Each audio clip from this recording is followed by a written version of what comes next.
Resources required. This is a section of the BIA, one of the 5 sections of the BIA. So how do you do this? What are you doing? Keeping in mind, you can do any of these 5 sections in any order. You do them separately, and then you combine them at the end. Resources required. You've already determined your functions or processes or whatever you have. If you've done other parts before this, you may be used to making charts and listing them. This is another one of those. So we have our various functions and or processes we've detailed before. So we've got sales, we've got ops or operations, we have admin, we have marketing, IT, and something that I'm forgetting at the moment. Oh, finance. So we have finance, IT, and then marketing. So we've got our 6 functions, and we're going to make a chart. Good old chart. So we've got a good old chart here. Now I'm going to tell you from experience, you're going to want a chart that has more space in between these because we're going to be listing the stuff that this stuff requires. Okay, so we've got our 6 sections, and then up here, you're going to have, once again, this is going to be a much bigger piece of paper potentially. You're going to have in one box, critical resources, and then you're going to have in the other box, non-critical or regular or other, whatever, other resources. Here's what goes in each box. You want the stuff that you need in order for the thing to be operational to go in critical resources. You want any other resource that that thing has that it doesn't need to go in other. So both of these together should equal all of the resources that are currently allocated to that thing. And the critical is going to tell you the stuff that you need in order for it to run. Why does this matter? Why are we separating all of this? In the event that you lose one of these things, if you want to set it up in another location, like an alternate site, for example, what you can actually do is just take this piece of paper, look at critical resources, and use it like a shopping list and just make whatever you need in the alternate site. You're building in an exact list you can just take as is and you're good to go. You know, for example, based on how many employees you put in a certain thing here, how many people you need to make sure you need at a minimum for this thing to run, how many standard operating procedures you might need to make, alternate plans for if you have this sort of job, you need to do this. You're going to know what your minimum staffing requirement is if you decide to downsize, or if whatever reason you have to start field promoting people to other random jobs, whatever, you know what your absolute number is. This list, although it's going to be fairly simple to make, has a lot of different utilities to it. There's a lot of different ways you can use this list. The other is going to include most of your nice to haves. When you separate this out, you may find that there's things in this other resources list that you just don't want to pay for anymore because it's not necessary or critical. So organizations that like to run a tight ship, you've probably heard that before, will end up wanting to focus here and eliminate as much as this as possible. Now, there are risks to doing that. Running a tight ship often means that you can't afford to lose anyone because you don't have any kind of wiggle room, but whatever, you can make a decision. It's your organization. So have your things and decide how much each thing needs.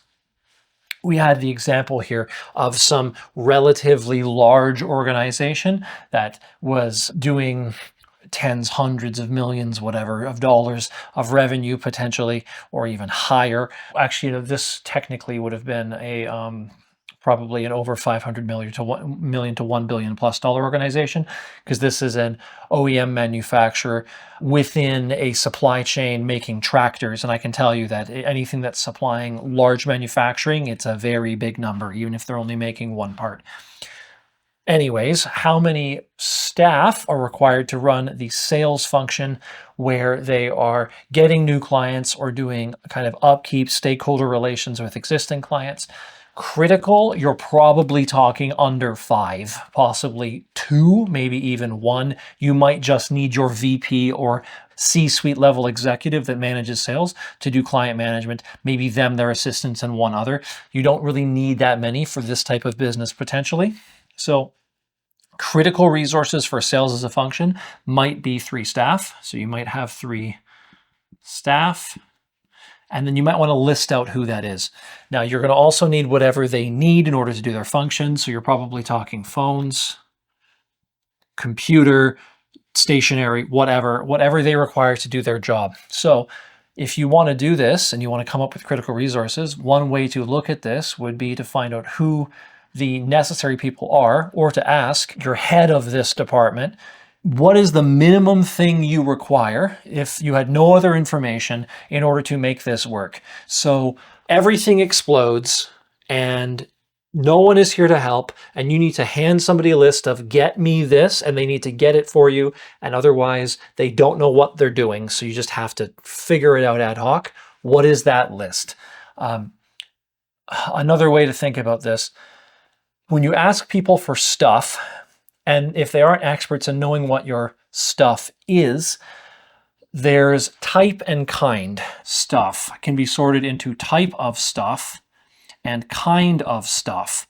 So let's say that you are a fire department and you're looking for fire engines. That's a type of thing. Okay, what kind of fire engine? Are you talking about one with a ladder? Are you talking about one with multiple hoses? Or what kind of fire engine? Hi, I need computers. That's a type of thing. What kind of computers? Do you need laptops? Do you need desktops? Do you need ones with a certain amount of processing power?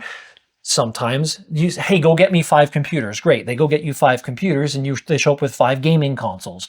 They're computers, but they're not necessarily useful for what you need. Type and kind. So you have your thing, and then you have specifics to the thing to tell you specifically what you're looking for.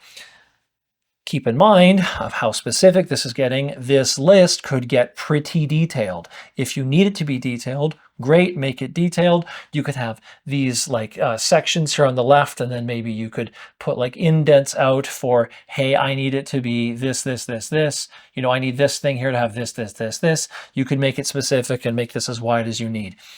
But resources required is really just one chart.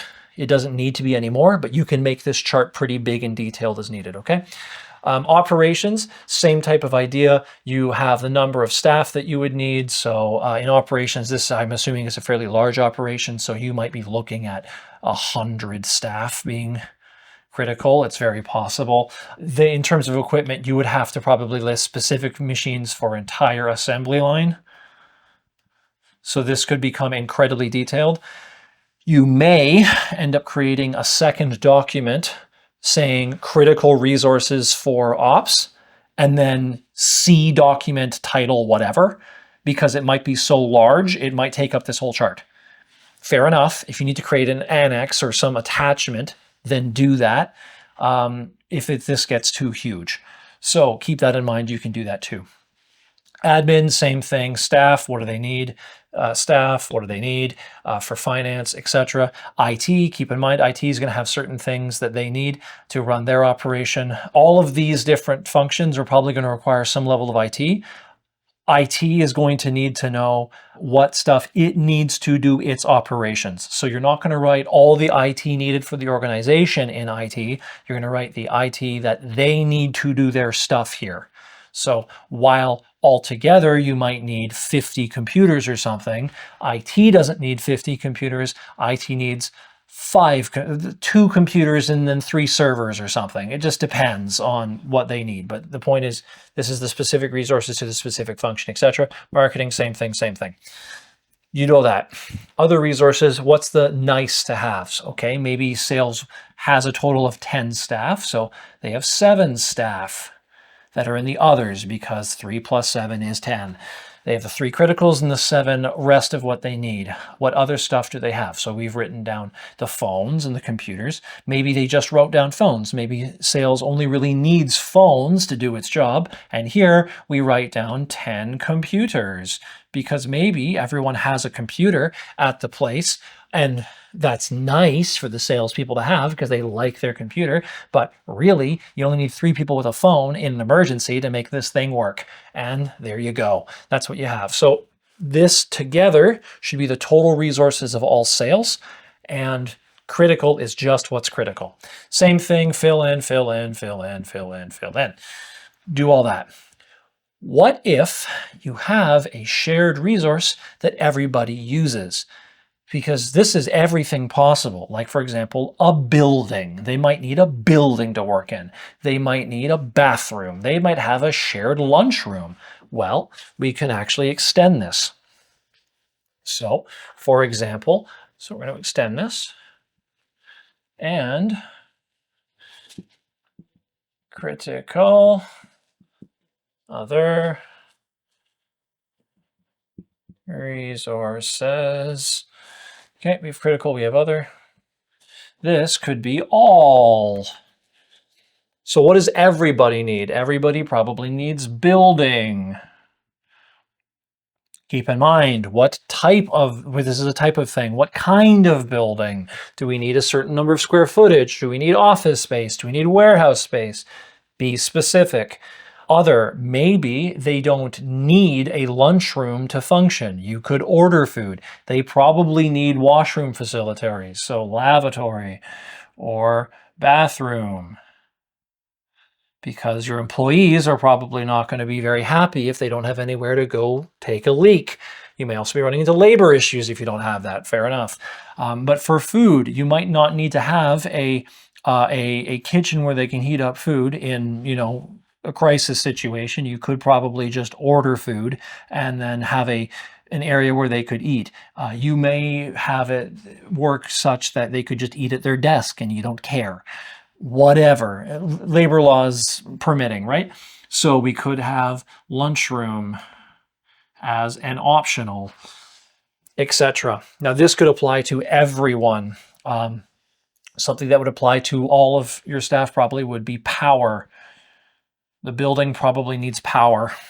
You probably need to have some sort of system in place so that you have power, etc. This is the basic idea with resources. Once again, you've got critical resources by and large. What is the stuff you have to have? What's the stuff that would be nice to have? Have a list and then you can work with it.